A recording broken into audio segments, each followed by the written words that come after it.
প্রিয় বন্ধুরা আমার, কেমন আছেন সবাই? আশা করি সবাই ভালো আছেন। আমরা প্রত্যেকেই আমাদের সন্তানদেরকে নিয়ে বিভিন্নভাবে বিভিন্ন সময় দুশ্চিন্তায় থাকি। তো যাই হোক, আমরা আজকে জানবো সন্তানের ধৈর্য বৃদ্ধি করার 3টি টিপস। আশা করি ভিডিওটি শেষ পর্যন্ত দেখলে প্রত্যেকেরই উপকারে আসবে। আসুন জেনে নিই। 1 নম্বর হচ্ছে, বাচ্চাকে ক্ষুধা অনুভব বুঝতে দিন। বাচ্চাকে যখন ক্ষুধা অনুভব আপনি বুঝতে দিবেন, তখন ওই বাচ্চাটা কিন্তু মানুষের মতো মানুষ হবে।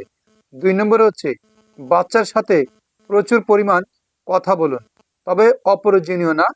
যেটি প্রয়োজনীয় কথা, এই ধরনের কথাবার্তা প্রচুর বাচ্চাকে বলুন, যেগুলা তার আগামী দিনের জন্য কাজে লাগতে পারে। 3 নম্বর হচ্ছে, বাচ্চাকে অপেক্ষা করতে শেখান।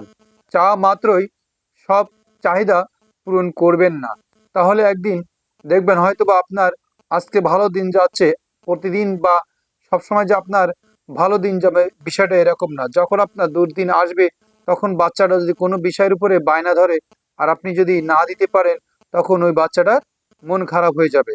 অতএব আমরা প্রত্যেকেই বাচ্চাদেরকে ধৈর্য ধারণ করা, অর্থাৎ অপেক্ষা করা, এগুলো আমরা শেখাবো।